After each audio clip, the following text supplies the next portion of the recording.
What if I told you that every injury that you've sustained in the past came from the pelvis and hip area?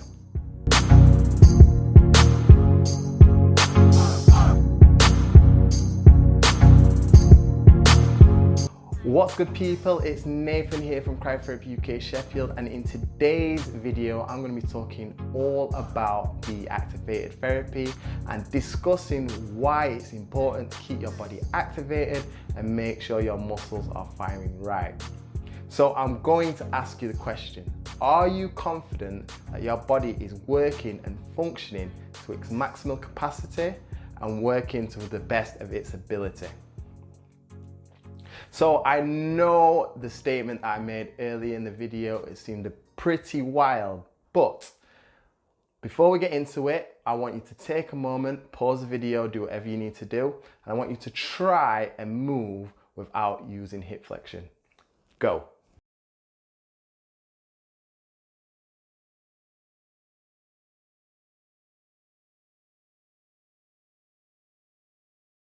Welcome back. So if you've tried it, you've probably realized now that it is virtually impossible to move your body without doing hip flexion. So if you moved your leg in any way, any capacity, you was using hip flexion. If you bent at the knees to try and jump, as you bend, you're using hip flexion. Even if somehow you managed to jump up into the air and move forward, in order to land, you would have to use hip flexion to some capacity. So in order for us as human beings to survive, we need to move. Without hip flexion, we cannot move. So if we can't perform hip flexion, we will die. So what does the body do if it cannot perform hip flexion? So the psoas is the prime mover in our body for hip flexion. So if the psoas is unable to shorten and lengthen to its maximal capacity, effectively and efficiently, then the body will find another way of performing this action. So let's look at this in order to help us understand a little bit better. So I'm just going to take a moment to draw this out.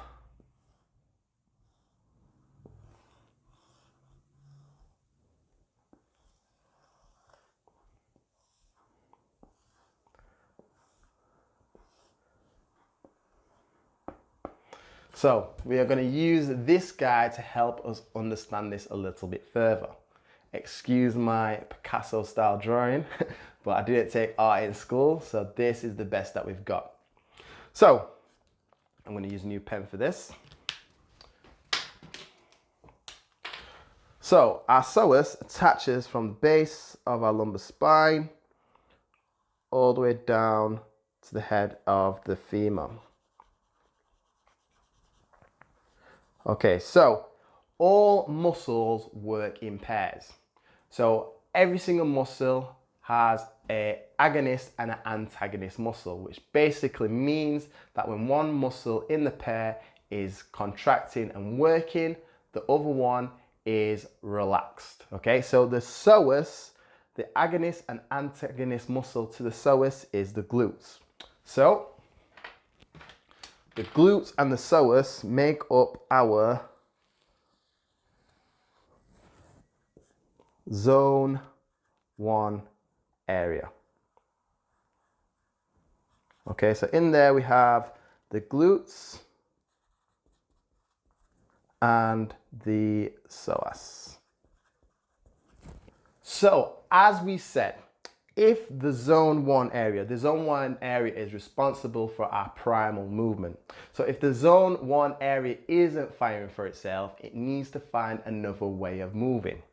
So typically what happens is when the psoas cannot perform hip flexion, our hamstrings, our quads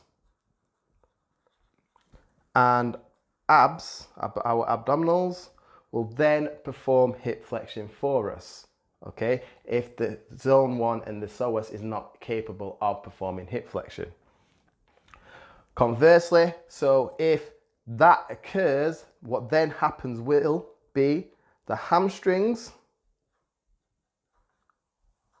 and the lower back will then start to drive and fire our glutes. So these muscles here then make up our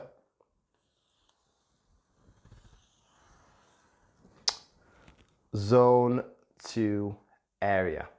So looking at our diagram now, so the zone 2 area doesn't always fire for zone 1. So as zone 2 is not designed to do zone 1's job, and at the same time it is also doing its own job, what happens is the muscles in the zone 2 area then start to become overworked and overloaded, which increases pressure on those muscles and those joints. However, sometimes zone 2 doesn't always fire and work for zone 1. Therefore, what happens is the body will then try to perform hip flexion through the muscles in our feet, and you also use the muscles in our shoulders, arms, and jaw. So in our feet, we have the tibialis anterior and the calf muscles.